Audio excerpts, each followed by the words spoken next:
హల్లెలూయా. బాగున్నారా? Little flax ministry YouTube ఛానల్లో ప్రతిరోజు వినబడుతున్న కృపా వాగ్దానం వింటూ ఆలోచిస్తూ ముందుకు నడిస్తే ఆత్మీయంగా వర్ధిల్లుతారు. మీ కుటుంబాలలో మీకు అందులేని అద్భుతము దేవుడు చేయగల సమర్థుడు. జ్ఞానము లేని వానికి నీవెంత చక్కగా ఆలోచన చెప్పితివి, సంగతి ఎంత చక్కగా వివరించితివి. బా, జ్ఞానము లేని వారికి జ్ఞానాన్ని చక్కటిగా తెలియజేస్తాడు దేవుడు. ఎంచేతంటే శిలను శిల్పముగా చేయగలిగిన వాడు. దేవుని సన్నిధిలో పిల్లరా, ముద్దోడిని బండోడిని ఎన్నిక లేనివాడిని జ్ఞానవంతులుగా చేస్తాడు.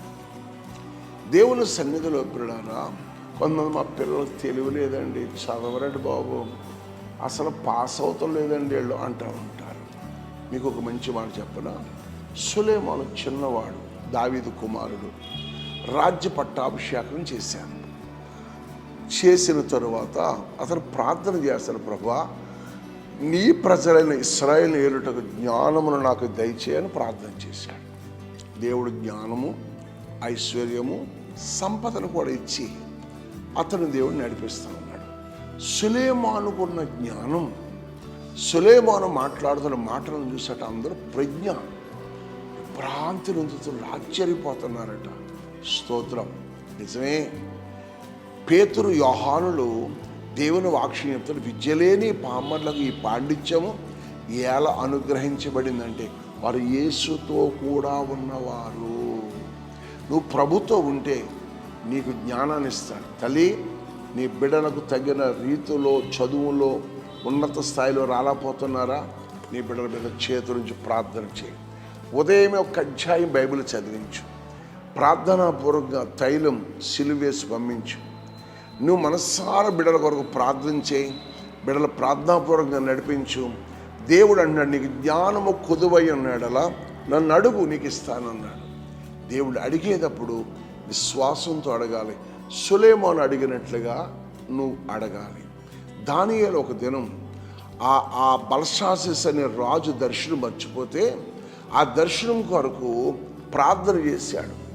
దేవుని దాసుడైన దానియేలు ప్రార్థన దేవుడు ఆలకించి రాజు కలిగిన కళ దానియేలు జ్ఞాపకం చేసినప్పుడు దానియేలు అన్నారన్నమాట, దేవుని ఆత్మజ్ఞానము కలిగిన వాడు. మనం నిజమే మొద్దోళ్ళం, కానీ దేవుడు జ్ఞానం ఇస్తాడు.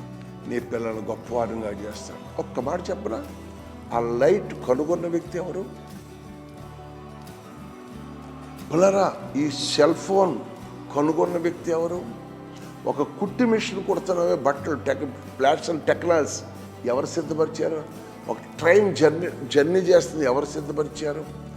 దేవుని పిల్లలకు దేవుడు జ్ఞానం ఇచ్చి సకల సంపదలను జ్ఞానాన్ని కలబోసి ఈ మానవ జ్ఞానానికి మానవ జాతికి అందించాడు. ఎందుకో కారణం.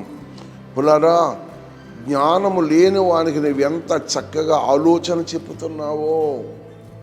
నీ పిల్లలకు తెలివి లేదు కానీ ప్రార్థనాపూర్వకంగా నడిపిస్తే వాళ్ళు జ్ఞానవంతులుగా మారిపోతారు, వివేకం కలిగిన వారుగా మారిపోతారు, విశ్వాసవీరులుగా మారిపోతారు. ఒకసారి శాపదేశపు రాణి సులైమాను తీర్పులు వినటానికి చూడాలని వచ్చిందంట. అక్కడికి వస్తే ఆశ్చర్యపోతుందంట. ఏమిటి ఆ తీర్పులో ఒక తీర్పు?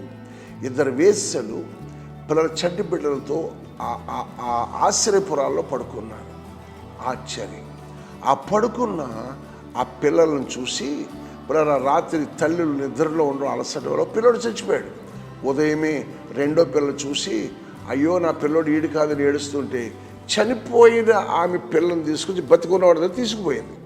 రాజుగారి దగ్గరికి వెళ్తే రాజుగారి తీర్పులు ఎవరు మేము నా బిడ్డని కేకలేస్తారు. కాదు, ఎవరికో ఒకరికి అవుతుందండి. ఇంట్లో నా బిడ్డ ఆయన ఒక కత్తి పట్టరమ్మని ఇద్దరికి ఇచ్చేద్దాం సిరిసగ ముక్కల కిందంటే ఆ తల్లి, ఆ కళ్ళ తల్లి ఏడుస్తుంది, బాబయ్యా రాజుగారు నా బిడ్డ ఎక్కడ బ్రతుకున్నా పర్లేదండి అంటే ఆ తల్లి అంటది రెండోది చంపేయండి, ముక్కలు ఇచ్చేయండి అంటుందంట. అప్పుడు సులైమాను అన్నాడంట, ఏడుస్తూ సంపద్దు అని వ్యాఖ్యలు పెట్టిన తల్లే నిజమైన తల్లి, అది దీని తల్లి కాదు, దాని లోపల జైల్లో పారేయండి. సులైమానుకి జ్ఞానం ఎక్కడిది? ప్రార్థన. సులైమానుకి జ్ఞానం ఎక్కడిది? విజ్ఞాపన. నీకు కూడా నీ పిల్ల కూడా ఇంకా జ్ఞానవంతులుగా ఈ యొక్క లౌకిక లోకంలో టెక్నాలజీ పెరిగిపోతుంది చూసా, నీ పిల్లలు కూడా ఉన్నత హోదాలోకి మారటానికి దేవుడు కృపనిచ్చారు. ఆ జ్ఞానం కలబోయాలంటే ఆ శిలువ తైలం, ఆ ప్రార్థనను తల మీద పోసి ప్రార్థన స్కూల్కి పంపిస్తూ ఉండు. అంటే కృప నీకు నీ పిల్లలకి తోడైందని